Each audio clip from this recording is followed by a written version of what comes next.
Abra sua Bíblia no Salmo 96. Cantai ao Senhor um cântico novo. Esse é o tema da mensagem dessa noite, como eu já havia antecipado pela manhã. Então, vai lá. Deixa eu ver se a tia está lá, aguenta aí. Isso, está ali. Thalita, tá levando aí. Thalita, isso, a Thalita vai levar lá.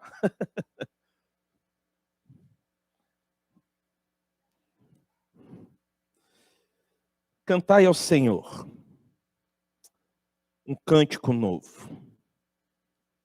Será que temos motivos para cantar ao Senhor um cântico novo? Como o salmista nos sugere aqui, nos orienta, nos desafia. Vamos fazer essa leitura? Me acompanhe aí, por favor. Cantai ao Senhor um cântico novo. Cantai ao Senhor todas as terras. Cantai ao Senhor, bendizei o seu nome. Proclamai a sua salvação dia após dia. Anunciai entre as nações a sua glória. Entre todos os povos as suas maravilhas. Porque grande é o Senhor e muito digno de ser louvado. Temível mais do que todos os povos. Porque grande é o Senhor e muito digno de ser louvado, temível mais do que todos os deuses, melhor dizendo. Verso 5. Porque todos os deuses dos povos não passam de ídolos. O Senhor, porém, fez os céus. Verso 6. Glória e majestade estão diante dele. Força e formosura no seu santuário. Tributai ao Senhor, ó famílias dos povos. Tributai ao Senhor glória e força. Tributai ao Senhor a glória devida ao seu nome. Trazei oferendas e entrai nos seus átrios. Verso 9. Adorai o Senhor na beleza da sua santidade. Tremei diante dele todas as terras. Dizei entre as nações, reina o Senhor. Ele firmou o mundo para que não se abale, e julga os povos com equidade. Alegrem-se os céus, e a terra exulte. Ruge o mar, e a sua plenitude. Fogue o campo e tudo que nele há. Regozijem-se todas as árvores do bosque, na presença do Senhor. Porque vem julgar a terra. Julgará o mundo com justiça, e os povos consoante a sua fidelidade. Que Deus abençoe e aplique a sua palavra a cada coração nesse instante. Cantai ao Senhor um cântico novo. Parte desse salmo, do Salmo 96, foi incorporado ao louvor quando a arca e Davi, então, assumindo o reino de Israel, então ele vai pegar a arca na segunda tentativa, porque na primeira foi desastrosa e teve gente que morreu porque eles foram fazer aquela empreitada de maneira muito equivocada. Então alguém tocou na arca, a arca que simbolizava a presença de Deus, e morreu ali gente. Mas na segunda empreitada, então, eles fizeram tudo o que deveria ser feito e foram a Kiriat Jearim, que está lá no livro de 1 Crônicas, capítulo 16. E então, Davi, junto com os sumo sacerdote, junto com os sacerdotes, junto com os levitas, e vem trazendo a arca, então, para a tenda, porque o templo ainda não era construído, o templo foi construído no reinado de Salomão, Então, a tenda da congregação, ou tabernáculo que ficava em Jerusalém, então, agora sim, a arca da aliança estava indo para Jerusalém. E era um momento de festa, um momento de celebração, um momento em que o povo estava exultante. Então, parte desse salmo foi incorporada ao louvor nessa experiência, essa experiência ímpar do povo de Israel. Como se tivesse renovando a sua aliança com o Senhor. Agora, com um novo rei, não mais um rei instável, não mais um rei inconstante que era Saul, não mais um rei infiel ao Senhor que era Saul. Agora é Davi. Davi que se tornou um homem segundo o coração de Deus. Davi, alguém que se quebrantava diante do Senhor, que buscava o Senhor. E a gente não sabe quem produziu esse salmo. Mas, para mim, esse salmo é um convite. Cantai ao Senhor um cântico novo. E vocês percebam que há um tríplice convite aí.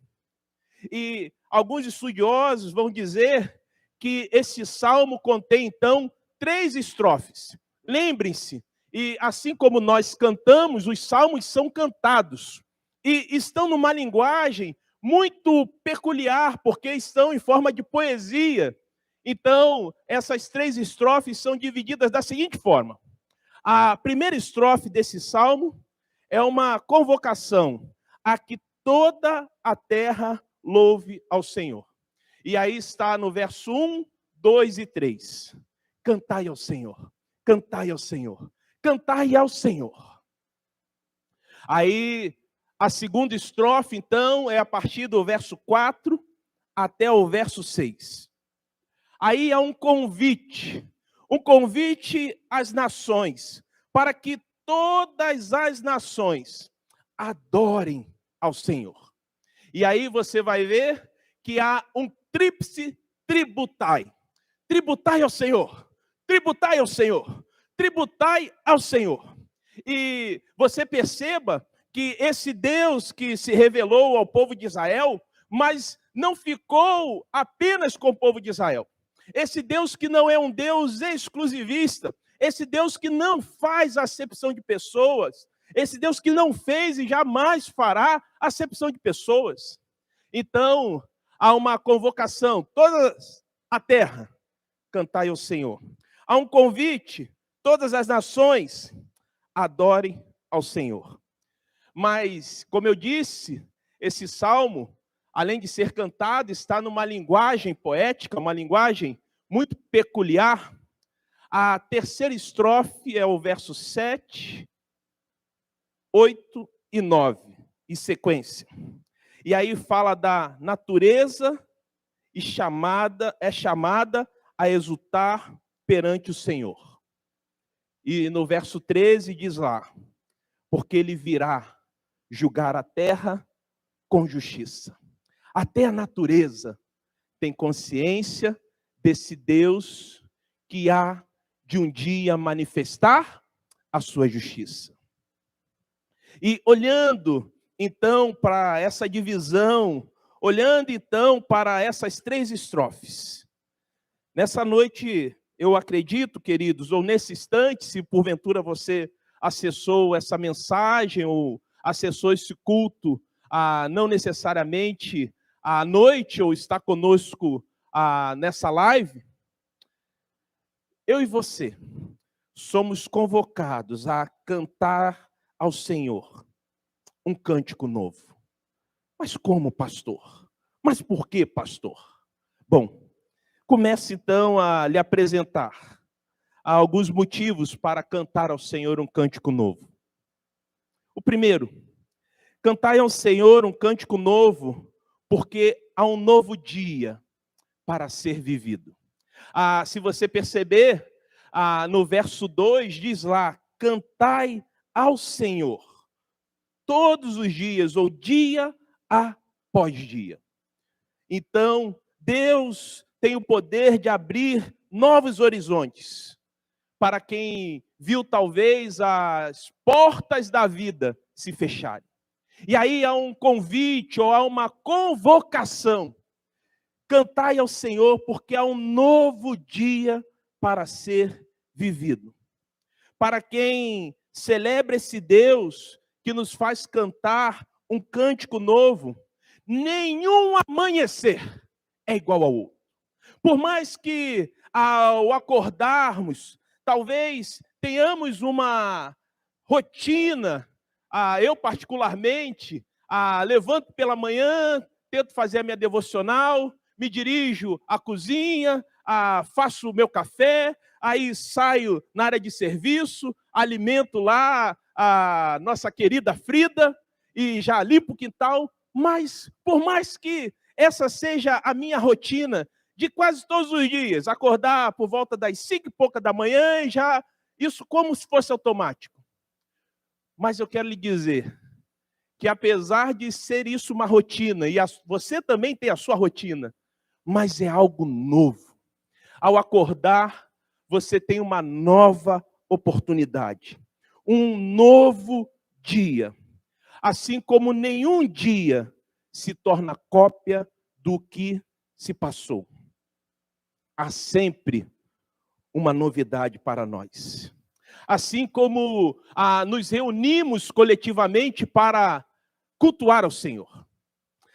Mas os cultos do domingo, geralmente começam às 19, terminam às 20h30, os cultos da noite, e a gente mais ou menos sabe como funciona a liturgia, a organização do culto. Após o momento de ofertório, geralmente é a mensagem, e depois da mensagem tem mais um hino e se encerra o culto.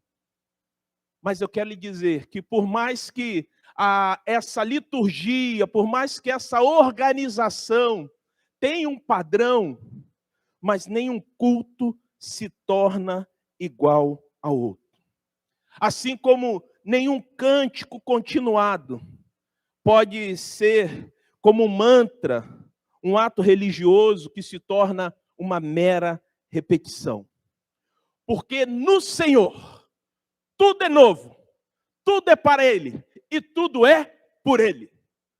Cantai ao Senhor um cântico novo, porque há um novo dia para ser vivido. E aí, queridos, com Deus ou em Deus, nós podemos então, a partir desse novo dia a ser vivido, a ser experienciado, nós podemos então transformar experiências dolorosas do passado, apanhar as memórias amargas do passado e dar um novo significado. Hoje pela manhã, o pastor Christopher falou sobre ressignificação. Ressignificar é dar novo significado a experiências dolorosas, a memórias amargas. E eu particularmente, e vocês já ouviram e vou ouvir novamente, eu não vejo um personagem que me ajude a explicar tão bem sobre ressignificação, trazer um novo significado a tudo aquilo que ele vivenciou de doloroso, como José do Egito. Lembram de José do Egito? Veja lá o livro de Gênesis, capítulo 42.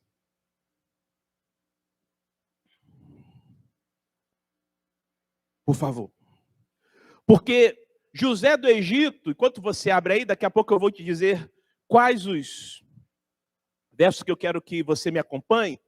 José do Egito pega toda a sua experiência dolorosa, porque aquele menino que era o querido do seu pai, que era literalmente um príncipe, ali tratado por Jacó, com todo cuidado, e de uma hora para outra é lançado dentro de um poço e vai literalmente para o fundo do poço. Aquele menino que era senhor, ele tinha pessoas que o serviam de um dia para o outro. Aquele menino vai, então, ser vendido pelos seus próprios irmãos, como escravo, e vai parar numa terra estrangeira. Aquele menino que foi injustiçado por uma mulher muito mal intencionada, aquele menino que, por seguir a palavra de Deus, por fazer o que é correto, vai ser preso injustamente e vai ficar lá por um bom tempo, largado e abandonado. Mas de uma hora para outra as coisas mudam na vida de José. Deus se lembra da vida de José e José constrói uma família. José agora se torna o segundo homem mais importante do grande império de sua época. E aí, queridos, o que José faz? Será que José se esquece de Deus? Será que José não quer mais cantar um cântico novo ao Senhor? Será que José não quer mais saber do Senhor? Não. Sabe o que José faz? Quando nascem os seus 2 filhos, né? Então, em cada momento, José expressa tudo aquilo que ele sente pelo Senhor. E ainda mais, ele dá um novo significado a tudo aquilo que ele vivenciou de experiência dolorosa, aquelas memórias amargas que, porventura, haviam invadido a sua mente e tomado conta do seu coração, de ódio, de sentimento de vingança, principalmente para com seus irmãos, falando, aqueles meus irmãos, aqueles miseráveis, aqueles malditos. Mas sabe o que José vai fazer? José vai trazer um novo significado a tudo aquilo que aconteceu. Porque José tem a capacidade de cantar ao Senhor um cântico novo. Porque ele entendia que havia um novo dia a ser vivido. Veja lá, Gênesis 42, versos 50, 51 e 52. Diz assim: José, ao primogênito, chamou de Manassés, pois disse, Deus me fez esquecer de todos os meus trabalhos e de toda a casa de meu pai. Deus me fez esquecer. Eu já não guardo mais rancor, eu já não guardo mais mágoa, eu já não fico mais preso ao passado, porque agora eu tenho condições de cantar um cântico novo, porque há um novo dia a ser vivido. Aí o verso 52, o segundo filho de José nasceu, o Efraim. Aí, sabe o que José vai dizer? Pois disse, Deus me fez próspero na terra da minha aflição. 41? Desculpa. Então, obrigado aí. Gênesis 41, pesados. Obrigado. Gênesis 41, verso 50 e depois verso 52. Só voltar um capítulo aí, anotei a referência errada aqui. Vou ler então, Gênesis 41, verso 50. José, o primogênito, chamou de Manassés, pois disse, Deus me fez esquecer de todos os meus trabalhos e de toda a casa de meu pai. Aí o verso 52, quando nasce o Efraim, o mais novo, pois disse, Deus me fez próspero na terra da minha aflição. José tinha a capacidade, ou teve a capacidade, de cantar ao Senhor um cântico novo. Sabe por quê? Ele conseguiu ressignificar experiências dolorosas do passado, memórias amargas que havia vivenciado. Ele poderia estar até mesmo revoltado com Deus. Eu querer saber do Senhor? O Senhor que permitiu que eu passasse por tudo isso aí? Não, mas ele vai justamente se lembrar do Senhor e vai falar, foi o Senhor que agiu e interviu. Sabe por quê, queridos? Com Deus podemos transformar a dor da saudade. Com Deus podemos transformar a dor da perda em uma doce memória. Você já vivenciou isso? Quando a gente tem uma perda de alguém que a gente ama, que é muito significativo. No início, é muito doloroso. Mas com o passar do tempo, e se a gente for se permitindo ser trabalhado e permitindo que Deus vá trabalhando em nós e através de nós, essa dor, ela vai deixando a gente, vai deixando de doer e vai se tornando uma doce saudade. E aí a gente vai lembrando daquela pessoa querida e amada, e aí não mais aquela tristeza que deixa a gente para baixo, mas aquele sentimento de saudade, sim, mas ao mesmo tempo há uma paz, uma tranquilidade e até gratidão pelo privilégio que Deus nos concedeu de conviver com alguém que marcou a nossa vida de forma tão positiva. Já experienciou isso? Isso a gente pode dizer que é ressignificação. Quero te dizer que agora, Deus não apenas lhe proporciona um novo dia, mas esse Deus também nos proporciona uma nova vida. Porque somente Ele tem poder de tornar tudo novo. Somente Deus. O apóstolo Paulo vai dizer lá em 2 Coríntios capítulo 5, verso 17, se alguém está em Cristo, a melhor tradução não seria criatura, diz, se alguém está em Cristo, é uma nova criação.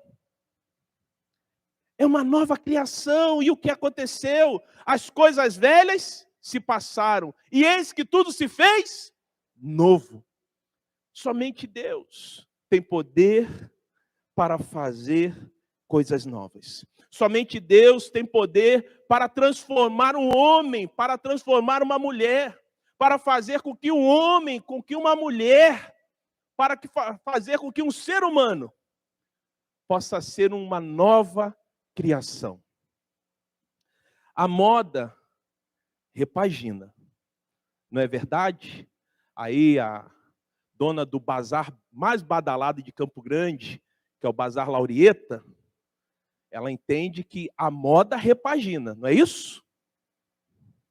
Os softwares e aplicativos, eles atualizam, certo, Caio? A gente não tem que, às vezes, atualizar os nossos aplicativos aqui. De vez em quando a gente ganha uma coça aqui, porque, pastor, está atualizando na hora da transmissão. A moda repagina, os softwares, os aplicativos, eles atualizam.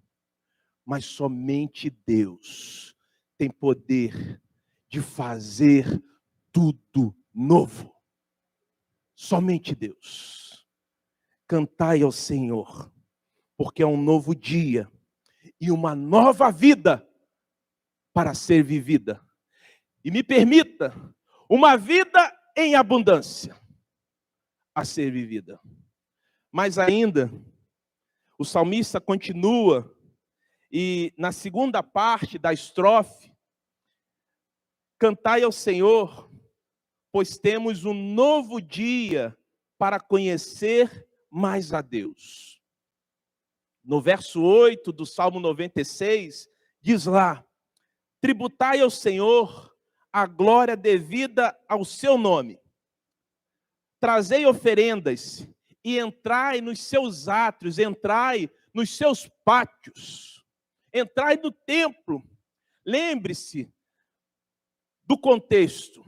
Esse salmo, como eu disse, parte dele é daquele momento muito singular, em que a arca está sendo retirada lá de Kiriat Jeraim e está sendo levada para Jerusalém.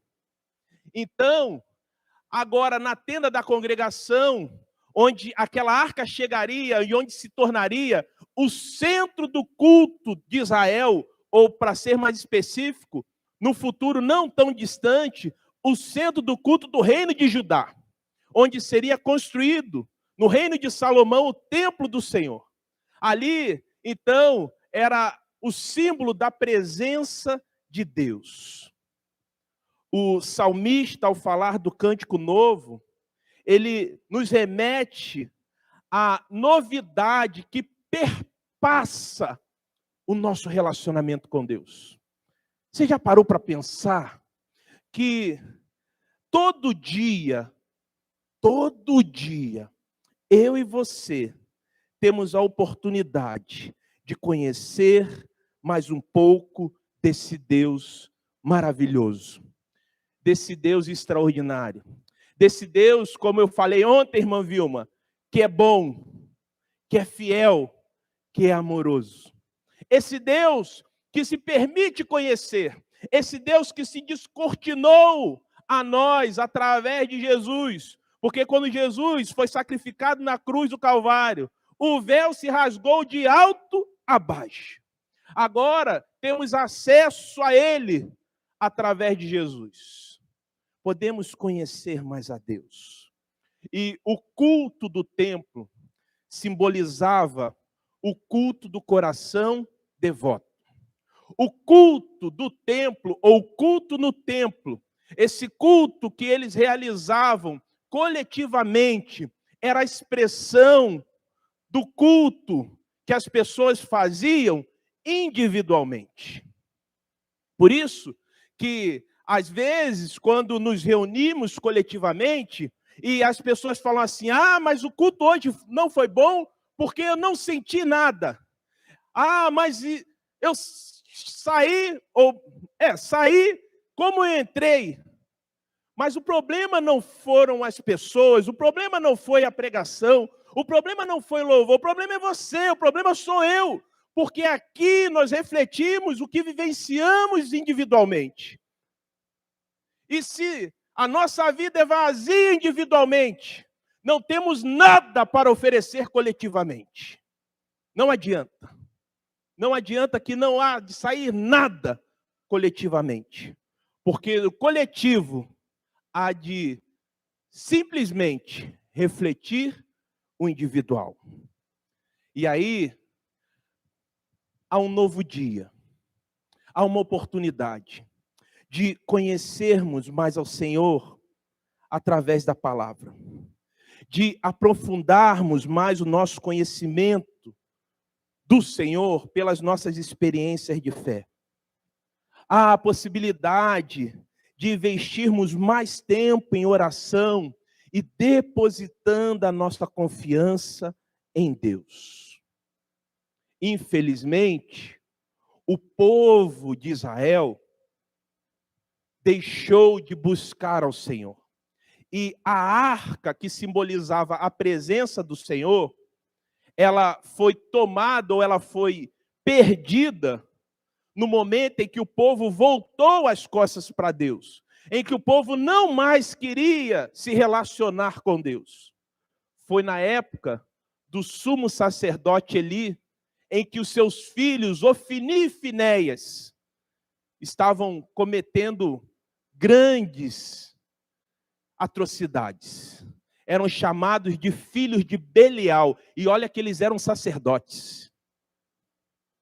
Era como se hoje a gente falasse assim, olha, aqueles homens ali, aqueles pastores, são como filhos do diabo, são como os filhos do capeta.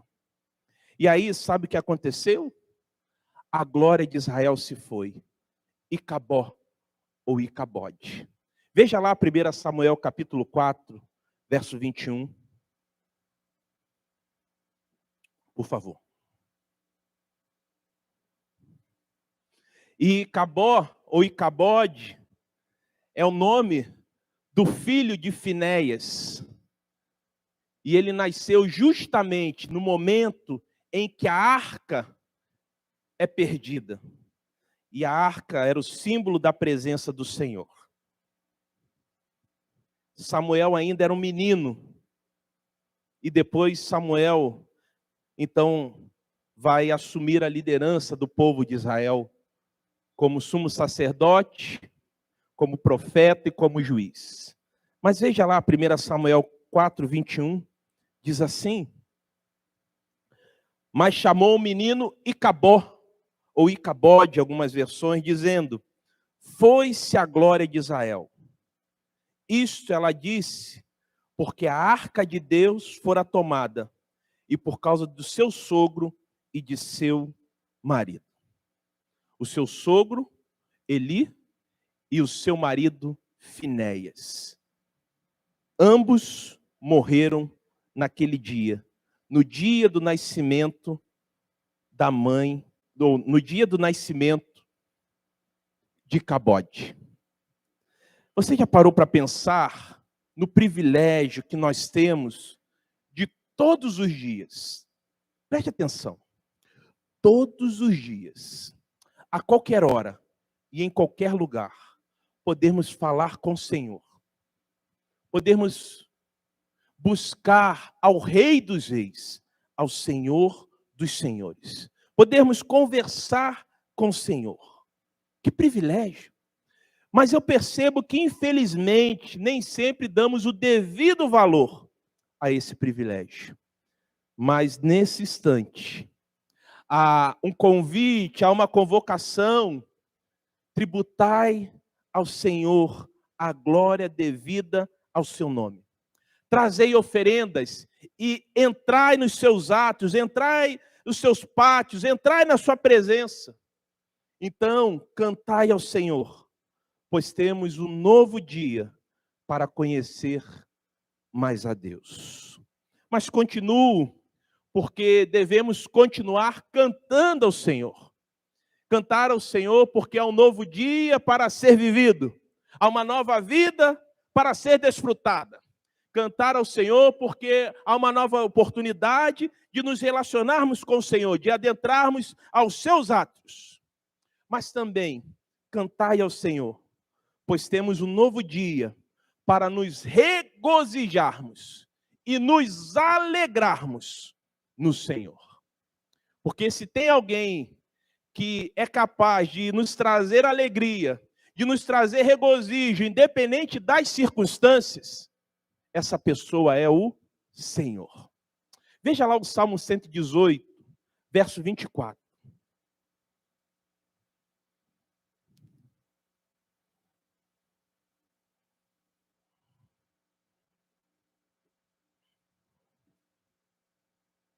Olha o que diz. Salmo 118, verso 24. Diz assim: este é o dia que fez o... E no dia que fez o Senhor, o que a gente deve fazer? Regozijemos-nos e alegremos-nos. Este é o dia que fez o Senhor. Bom, no nosso calendário aqui, ou na nossa forma de contar os dias, que é diferente dos judeus, que se fosse na cultura judaica, a gente já teria iniciado a segunda-feira. Porque na cultura judaica, Lívia Guimarães, um novo dia começa ao pôr do sol. Então, um dia vai do pôr do sol a outro pôr do sol. Então, hoje já seria segunda-feira. O nosso dia começa a partir das 0h01. Faltam ainda algumas horas para terminar o domingo. Mas hoje, e aí é para você, só você e Deus. Hoje, ao longo já de 20 horas já passados desse dia, 20 horas e 17 minutos e 0 segundos. Pim, pim, rádio relógio. Né? Quem é o Sandro é da rádio relógio, sorriu ali, né? Se entregou, né, Sandro? Meu pai me dizia isso, não é da minha época, não. Né? Meu pai me falava sobre isso, da rádio relógio.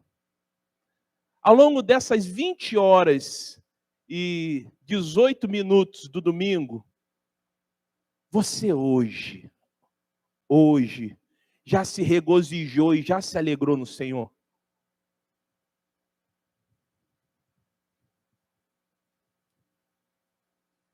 Pois bem, quero lhe apresentar alguns motivos para que eu e você possamos nos regozijar e nos alegrar no Senhor. Sabe por quê? O amanhecer, queridos, traz alegria. No Salmo 30, verso 5, diz assim: porque não passa de um momento a sua ira, o seu favor dura para a vida inteira.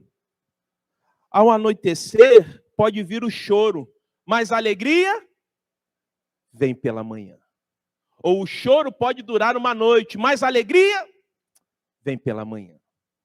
Mas ainda, no amanhecer, Deus renova sobre nós o seu exede.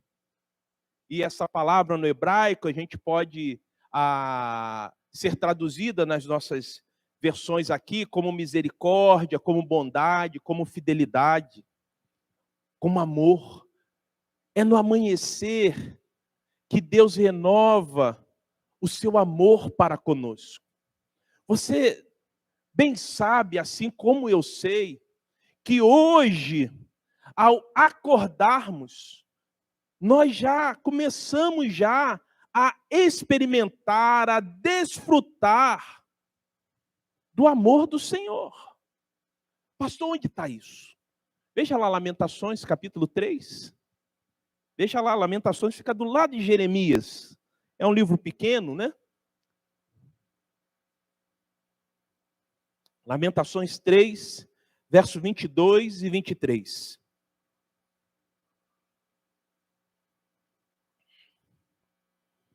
Diz assim. Algumas versões está a misericórdia do Senhor, mas a minha está o amor. Como eu já te disse, essa palavra no hebraico, exede, pode ser traduzida por misericórdia, por amor, por bondade ou fidelidade. Diz assim: o amor do Senhor não tem fim, suas misericórdias são inesgotáveis. Grande é a sua fidelidade, suas misericórdias se renovam semanalmente?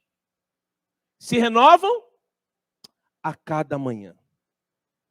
Hoje, ao acordar, todos aqui, você que está aí, já experimentou, já desfrutou, ou melhor, já está desfrutando da misericórdia do Senhor, do amor do Senhor. Será que isso não é motivo de regozijo? Será que isso não é motivo de nos alegrarmos no Senhor? Sabe, queridos, o que eu percebo, e aqui é uma leitura minha, e você tem todo o direito de discordar, você não precisa concordar com ela, mas o que eu percebo é que a nossa dificuldade em nos regozijarmos, em nos alegrarmos no Senhor, a nossa maior dificuldade é que nós nos fixamos só no que falta. Nós esquecemos daquilo que já temos. E aí, em vez de agradecermos, em vez de regozijarmos, em vez de celebrarmos, em vez de nos alegrarmos pelaquilo que já temos, nós murmuramos, nós reclamamos, nós nos chateamos pelaquilo que não temos. Nós só funcionamos na falta. Quer ver um exemplo? Eu não vejo, tomando as devidas proporções, mas em termos comportamentais, muita diferença do povo de Israel, que saiu lá do Egito, que era um amontoado de gente, peregrinando pelo deserto, com o povo de Deus, o povo de Israel de hoje, do século 21. E aí, Deus tira o povo. Aquele povo, então, está peregrinando no deserto. A Bíblia diz também que aqui somos peregrinos nessa terra. E aí, Deus diz o seguinte: olha, eu vou prover para vocês todos os dias o alimento necessário. E a gente vai ver que ao longo daquela jornada, ninguém morreu de fome. Ninguém. E todos os dias caía lá o bendito do maná. Com exceção da sexta, porque eles escolhiam dobrado para o sábado. O povo, de início, muito incrédulo, ou ainda temeroso, colhia dobrado e aí estragava de um dia para o outro. Deus falava: eu quero cuidar de vocês, eu quero prover diariamente. Vocês podem ficar descansados, que não vai faltar. E não faltava. Mas aí, esse povo que, assim como eles, nós também somos muito parecidos com eles, nós reproduzimos o mesmo comportamento deles, você vai ver que eles em vez de agradecerem pelo alimento diário, pela provisão diária, começaram a murmurar. Mas só tem maná? É isso aqui todo dia? Ah, não! Nós gostaríamos de voltar então para o Egito. E ainda eram mentirosos. No Egito nós comíamos melhor. Nós comíamos a carne, comíamos lá pepinos e tal. Escravos comiam melhor como? No Egito eles eram escravos. Só lidavam com a falta. Em vez de agradecer pelo que tinham, reclamavam pelo que não tinham. Aí, Deus, na sua infinita bondade, cuidado, Deus então falou: olha, eu vou guiar vocês. Vou colocar uma coluna de nuvem durante o dia, para proteger do sol e também para guiar, e uma coluna de fogo durante a noite, para iluminar e para aquecer, porque naquela região as temperaturas elas oscilam muito, são extremas. Eles pegavam um calor de 50 graus e na madrugada a temperatura abaixo de zero. E aí o que o povo faz? O povo então começa a reclamar. Eles não se dão conta do cuidado de Deus, da provisão de Deus. Aí começa a murmurar. Aí começa a falar: ah, Moisés, a gente quer voltar para o Egito. Que tristeza, queridos. Essa talvez seja a maior dificuldade que a gente tem. Por isso que a gente não consegue se regozijar e se alegrar no Senhor.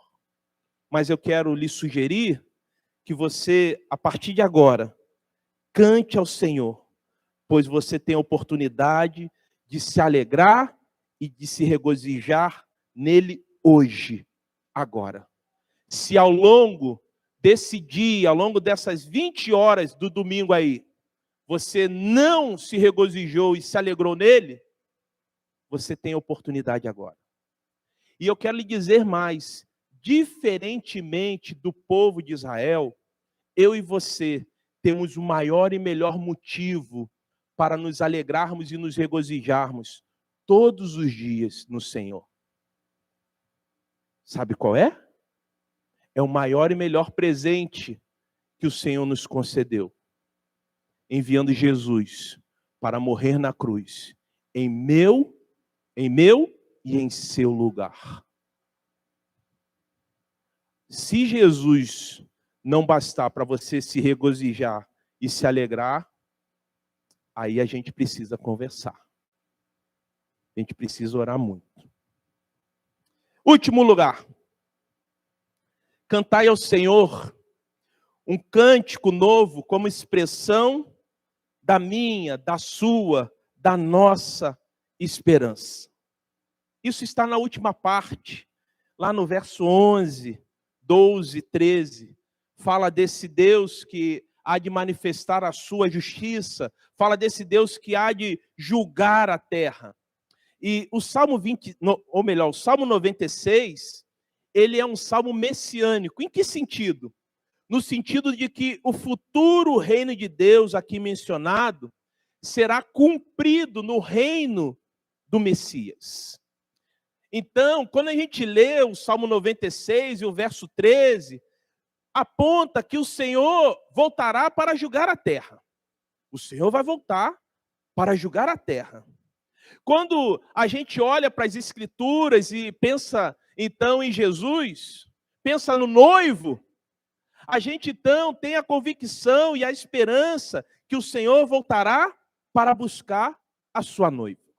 E ainda mais, nos céus ou no céu, nós celebraremos ao Senhor um cântico novo. Você sabia disso?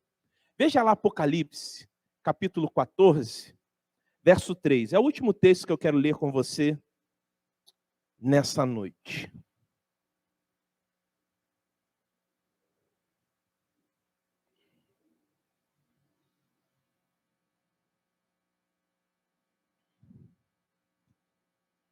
Ronaldo, eu já vou pedir para você deixar engatilhado aquele playback do último cântico, tá?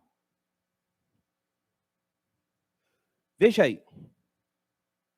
Apocalipse capítulo 14, verso 3. Diz lá. Esse grande coral cantava o quê? Um cântico novo, diante do trono de Deus e diante dos 4 seres vivos e dos 24 anciãos.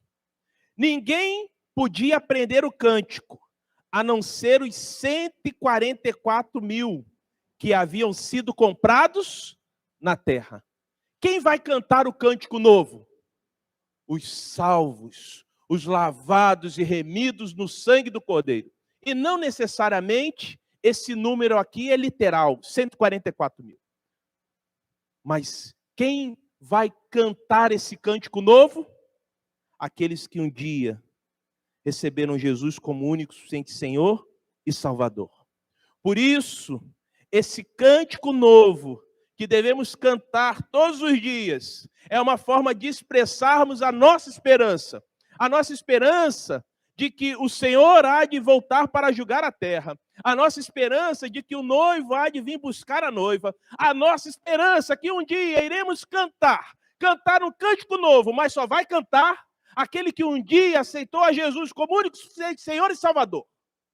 Por isso que devemos cantar como expressão de nossa esperança. Billy Graham, o maior evangelista do século XX, disse o seguinte, certa feita: um dia você vai ouvir que Billy Graham morreu. Não acredite nisso. Naquele dia eu vou estar mais vivo do que nunca. Eu vou ter apenas mudado de endereço. Naquele dia eu vou estar mais vivo do que nunca. Eu vou apenas ter mudado de endereço. Mudou de endereço alguns anos atrás. Está com o Senhor nos céus. Viva a vida. Viva a novidade da vida. Celebre a Deus com cânticos novos. Cante ao Senhor um cântico novo, como expressão de sua esperança.